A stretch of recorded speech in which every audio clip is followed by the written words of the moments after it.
semua? Alhamdulillah. Alhamdulillahirrahmanirrahim. Kembali lagi di Islami Tinda. Ya, waktunya kita kembali membacakan pertanyaan masuk yang ada di sosial media Islami Tinda. Kalau gitu kita kembali ke segmen Tanya Dong Ustadz. Kami semua tanya dong Ustadz. Oke, kita masuk ke pertanyaannya. Ini berkaitan sama saya tadi apa yang saya lakukan nih. Assalamualaikum Ustadz. Waalaikumsalam warahmatullahi wabarakatuh. Memang apa sih? Kalau kita tiap hari zikir bilang astagfirullah, astagfirullah, astagfirullah, apakah itu termasuk taubat?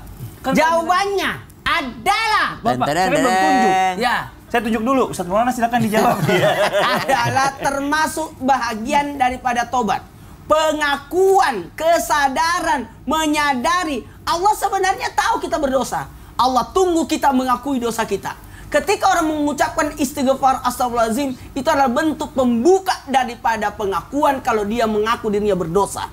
Inilah la ilaha illa anta subhanaka inni kuntu minadz zalimin. Pengakuan sebenarnya Allah tahu kita berdosa. Allah cuma tunggu. Ibarat orang tua tahu anaknya yang ngambil makanan di kulkas, tapi dia mau tunggu anaknya ngaku enggak. Dia sebenarnya tahu ada bekas di sini. Orang tua tahu. Cuma tunggu kapan kau mau ngakui. Kapan kau mau jujur? Kapan kau mau jujur? Itu istighfar itu adalah astagfirullahaladzim. Nah, itu bagus pengakuan. Kemudian itu adalah bentuk perlindungan. Perlindungan bagaimana dia memohon perlindungan kepada Allah, takutnya disebabkan karena dosanya berakibat buruk pada dirinya. Dan yang ketiga, ini adalah bentuk bagian daripada permohonan. Maka orang-orang yang mengucapkan istighfar, Rasulullah SAW sendiri mengucapkan istighfar. Bahkan dalam satu riwayat dikatakan sampai 70 kali, ada yang mengatakan dalam satu riwayat 100 kali dalam sehari. Itu pengakuan. Coba, kalimat yang pertama kita ucapkan ketika kita salat adalah apa? Istighfar. Assalamualaikum warahmatullah. Assalamualaikum warahmatullah. Astagfirullahaladzim. Sambil kita memegang dahi kita. Kenapa? Jangan sampai ketika kita sholat ada dosa kita lakukan. Yakni ketika kita sholat pikiran kita kemana-mana. Coba. Kita ini berpeluang melakukan dosa karena disebabkan karena dua hal. Salah dan lupa. Disebabkan karena perbuatan salah kita lah yang berakibat kita berbuat dosa. Berakibat lupalah yang menyebabkan kita. Mohon maaf. Maka kalimat istighfar itu adalah awal. Makanya saya terus terang mengajak jamaah, kalau bangun tidur tarik nafas. Astagfirullahaladzim. Ya Allah, ampunilah satu-satu jika kalau aku berdosa padamu. Tarik nafas lagi. Astagfirullahaladzim. Ya Allah, ampunilah satu-satu jika kalau aku berdosa pada tubuhku. Astagfirullahaladzim. Ampunilah satu-satu jika kalau aku berdosa kepada sesama manusia. Itu awal. 3 kali saja pada waktu kita bangun tidur, sebelum kita turun dari tempat tidur, itu bagian daripada bagaimana kita melindungi diri kita dari berbuat dosa. Masya Allah. Terima kasih banyak Ustadz Maulana. Kita lanjut lagi ya ke pertanyaan yang berikutnya dari Instagram hamba Allah. Assalamualaikum warahmatullahi wabarakatuh. Waalaikumsalam warahmatullahi wabarakatuh. Tolong samarkan nama saya ya. Oke, siap. Habib, saya tuh kalau mau tobat pasti ada jalanannya. Apakah itu godaan setan atau memang udah ada dalam diri saya? Mohon solusinya. Nih Habib Usman, mau izin dijawab, Habib. Bismillahirrahmanirrahim. Allahumma shalli ala Muhammad wa sallam Muhammad. Manusia selalu diganggu oleh setan. Innahu lakum aduwwum mubin. Setan itu adalah musuh yang nyata bagi kita. Selalu mengajak kita ke dalam kemaksiatan. Selalu membuat kita malas. Bangun tidur untuk salat subuh aja susah. Simpul-simpul itu banyak diikat oleh setan.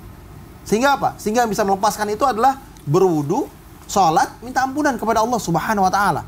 Ketika dia sudah berupaya untuk mendekatkan diri kepada Allah, akan lebih mudah jalannya. Bisa jadi, boleh jadi dia sulit untuk bertobat dan minta ampunan kepada Allah Subhanahu wa taala karena apa? Yang pertama, mungkin karena dia masih makan makanan yang haram, masuk ke dalam dagingnya, jiwanya, tubuhnya, sehingga apa? Berat untuk melakukan ibadah kepada Allah, mendekatkan diri kepada Allah. Itu yang pertama.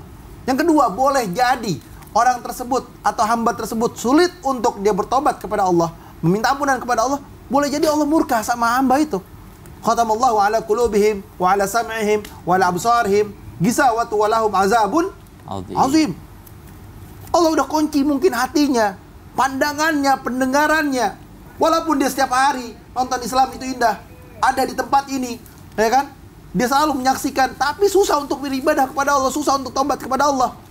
Mungkin boleh jadi Allah nggak suka sama hamba tersebut. Oleh karena itu minta ampunan kepada Allah. Ya Allah, sentuh hati kami, sentuh jiwa kami, ya Allah. Jadi hamba yang selalu bertobat dan minta ampunan kepadamu, ya Allah. Jadikan nonton Islam itu indah menjadi keberkahan. Alhamdulillah, ya Allah, saya berada di majlis Islam itu indah setiap harinya. Setiap habis subuh saya selalu hadir ya Allah. Ini merupakan bentuk hidayah dari Allah Subhanahu wa taala, dan jadikan kami ya Rabb hamba yang senantiasa bertaubat dan minta ampunan kepadamu, dan lidah kami ya Allah jangan lepas daripada taubat. Hati kami ya Allah selalu ingat kepadamu. Jiwa kami ya Allah selalu minta ampunan kepadamu, dan gerakan kami ya Allah taubat dengan sebaik-baiknya. Taubat bukan taubat sambel, bukan taubat habis itu maksiat, bukan taubat habis itu melakukan perbuatan dosa, bukan taubat habis itu kumat lagi, maksiat lagi, bukan ya Allah, tapi taubat dengan sebaik-baiknya. Karena kami tahu ya Allah, umur itu kehendak-Mu. Bisa jadi kami mati hari ini, esok ataupun lusa dengan kehendak dan keriduan-Mu ya Allah. Tapi jadikan kami mati dalam keadaan husnul khotimah, dan jadikan kami meninggal dalam keadaan sebaik-baiknya, yakni dalam keadaan taubat dan minta ampunan kepada Allah. Ini hambanya Allah. Ini adalah makhluknya Allah yang berharap akan taubat dan nasuha. Jadi banyak di antara kita ini, kenapa sulit bertaubat? Kenapa sulit minta ampunan sama Allah? Karena lihat lagi hati kita, jiwa kita, lihat lagi pikiran kita, lihat lagi tubuh kita. Apakah tubuh ini selalu berusaha untuk mengembalikan diri dalam kebaikan, atau bahkan mundur ke belakang? Masya Allah. Terima kasih banyak Habib atas jawabannya. Nah sekarang buat jamaah Islamitin dan dirahmati Allah, waktunya kita bermuhasabah, jalankan doa dipimpin guru kita Ustaz Syam. Tafadhol Ustaz Syam. Jamaah Islam itu indah yang dimuliakan Allah Subhanahu wa taala. Seandainya bukan karena kasih sayang Allah Subhanahu wa taala, dan jikalau Allah Subhanahu wa taala menimbang-nimbang dosa kita, rasanya sudah terlalu banyak kesalahan yang kita lakukan. Mari kita bermuhasabah diri. Melakukan kesalahan bukan hanya bermaksiat kepada Allah Subhanahu wa taala, atau kita bercermin, apakah selama ini ketika kita sholat kita masih merasakan kenikmatan ibadah, manisnya ibadah. Ketika baca Quran, apakah kita masih merasakan nikmatnya baca Quran? Ketika menyambut bulan Ramadan, apakah hati kita masih bergembira? Ada orang-orang yang ketika menyambut Ramadan, aduh puasa lagi. Ada orang-orang yang ketika sholat, kapan selesainya sholat ini?